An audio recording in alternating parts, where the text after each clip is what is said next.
Halo Sobat FS, welcome back to this channel. Pasar otomotif Indonesia telah mengalami transformasi besar. Dalam beberapa tahun terakhir, konsumen diharapkan pada banyak pilihan baru, mulai dari mobil listrik, kendaraan kompak, hingga model-model canggih dengan fitur melimpah yang sebelumnya hanya tersedia di segmen atas.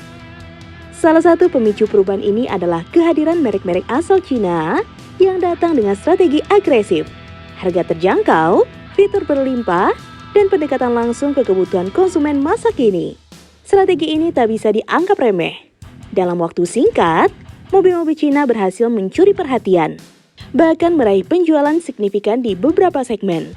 Namun, di balik tren positif ini, muncul diskusi menarik soal keberlanjutan strategi tersebut. Baru-baru ini, Suzuki, salah satu pemain lama di pasar otomotif tanah air, menyampaikan pandangannya secara terbuka. Dan pernyataannya cukup mengejutkan. Bagaimana detailnya? Apa sebenarnya yang ingin disampaikan Suzuki? Apa yang mereka soroti dari strategi agresif pabrikan Cina? Dan strategi apa yang kini mereka tempuh untuk tetap bertahan di tengah kompetisi sengit ini? Mari kita bahas.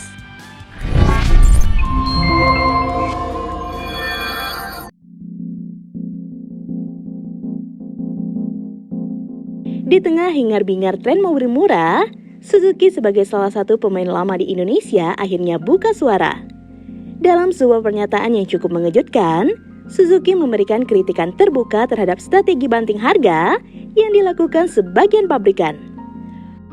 Mereka menyebut bahwa strategi seperti ini bukanlah solusi jangka panjang dan bahkan bisa menjadi bumerang, baik bagi pabrikan itu sendiri maupun bagi konsumen. Menariknya, Suzuki tidak menyebut merek tertentu. Kritik mereka disampaikan secara umum dan diplomatis. Tapi publik tentu bisa menebak kepada siapa pernyataan ini diarahkan. Karena saat ini, hanya ada sedikit merek yang secara agresif melakukan strategi diskon besar-besaran dan sebagian besar berasal dari Cina. Poin utama dari kritikan Suzuki adalah tentang keberlanjutan. Mereka mempertanyakan apakah strategi diskon masif itu bisa dijaga dalam jangka panjang. Mobil, menurut Suzuki bukan sekedar produk konsumsi harian seperti pakaian atau makanan. Ini adalah aset jangka panjang.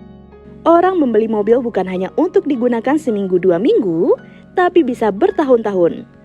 Maka harga murah di awal belum tentu menjamin kepuasan jangka panjang. Ada banyak faktor lain yang menentukan kepuasan pemilik kendaraan. Mulai dari kualitas dan daya tahan kendaraan itu sendiri, hingga ketersediaan suku cadang, layanan servis, dan jaringan bengkel resmi. Jika semua itu tidak dijaga dengan baik, maka konsumen yang awalnya senang dengan harga murah bisa berakhir kecewa. Pernyataan Suzuki ini bisa dibaca sebagai pengingat bagi konsumen, bahwa di balik gemerlapnya produksi atau diskon, kita tetap harus melihat nilai sebenarnya dari sebuah produk. Apakah kendaraan ini bisa diandalkan dalam 5-10 tahun ke depan? Bagaimana nilai jual kembalinya? Apakah mudah mencari suku cadangnya jika rusak? Apakah jaringannya tersedia di seluruh Indonesia? Tentu saja, tidak semua merek baru datang tanpa persiapan. Banyak juga yang mulai membangun jaringan layanan purna jual, menambah jumlah dealer, dan meningkatkan dukungan teknis. Tapi proses ini butuh waktu. Dan di masa transisi seperti ini, konsumen kadang menjadi pihak yang paling rentan. Karena ketika ada masalah, tidak semua merek baru bisa memberikan solusi cepat. Di sisi lain, Suzuki sendiri bukan tanpa tantangan. Mereka mungkin tidak seagresif merek Cina dalam hal fitur atau harga. Tapi mereka punya kekuatan di jaringan, pengalaman, dan stabilitas. Suzuki sudah puluhan tahun beroperasi di Indonesia, dan selama itu mereka telah membangun ekosistem yang relatif kuat. Mereka memiliki bengkel resmi di hampir seluruh kota besar dan kecil, ketersediaan suku cadang yang cukup, serta nilai jual kembali yang masih relatif stabil. Dengan latar belakang seperti ini, wajar jika Suzuki lebih berhati-hati dalam menyikapi tren diskon masif. Namun penting juga untuk melihat dua sisi dari fenomena ini. Strategi harga murah dari brand Cina tidak bisa langsung dianggap negatif. Justru, bagi sebagian konsumen, inilah kesempatan untuk merasakan teknologi dan fitur modern dengan biaya yang lebih terjangkau. Misalnya mobil listrik, yang dulunya hanya bisa dimiliki kalangan tertentu, kini sudah mulai bisa diakses masyarakat luas berkat keberanian pemain-pemain baru ini. Artinya, publik kini dihadapkan pada dua pilihan yang sah. Di satu sisi, brand baru yang menjanjikan inovasi cepat dan harga bersaing.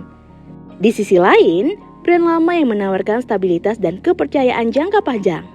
Tidak ada yang salah atau benar, semua kembali kepada kebutuhan dan preferensi masing-masing konsumen. Tapi tentu saja, penting untuk membeli dengan informasi yang cukup, bukan hanya berdasarkan harga atau fitur semata, tapi juga dengan mempertimbangkan ekosistem dan layanan purna jual.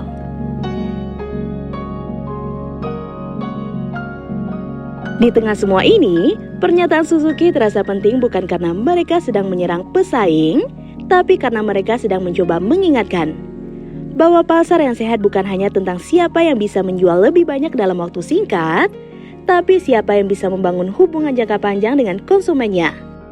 Industri otomotif adalah industri maraton bukan sprint, dan loyalitas konsumen tidak dibangun hanya dengan promosi, tapi dengan kepercayaan. Tentu saja, waktu yang akan membuktikan strategi siapa yang paling efektif. Apakah merek baru bisa terus menjaga kualitasnya sambil tetap menawarkan harga rendah? Apakah mereka bisa memperluas jaringan servis dan dealer hingga ke kota-kota kecil? Apakah mereka bisa memberi jaminan layanan hingga 5 atau 10 tahun ke depan? Itu semua masih menjadi tanda tanya besar. Sementara itu, Suzuki tampaknya mengambil posisi lebih tenang. Mereka tidak ikut dalam perang diskon besar-besaran, tapi mereka juga tidak tinggal diam. Dengan terus menjaga kualitas produk, layanan purna jual, dan kepercayaan konsumen yang sudah ada, mereka mencoba menunjukkan bahwa strategi konservatif pun bisa tetap relevan, asalkan konsisten dan fokus pada kebutuhan pengguna. Akhirnya, ini bukan soal siapa yang menang atau kalah. Ini tentang bagaimana industri otomotif Indonesia bisa tumbuh secara sehat, kompetitif, dan berkelanjutan. Dan pernyataan seperti ini yang disampaikan oleh Suzuki, meskipun terkesan sederhana, bisa jadi sinyal bahwa persaingan ini tidak hanya terjadi di level harga dan fitur, tapi juga di level filosofi dan pendekatan bisnis. Jadi, apakah Suzuki terlalu konservatif? Atau justru merek Cina yang terlalu agresif? Apakah harga murah memang selalu menguntungkan atau malah berisiko tinggi? Dan pertanyaan terbesarnya, siapa yang akan bertahan dalam 5-10 tahun ke depan saat euforia harga sudah mereda dan yang tersisa hanyalah realita penggunaan sehari-hari? Nah, gimana menurut sobat? Tulis di kolom komentar ya. Jika sobat suka dengan video ini, like dan share ya sobat. Sampai ketemu lagi di fakta seru selanjutnya. See you!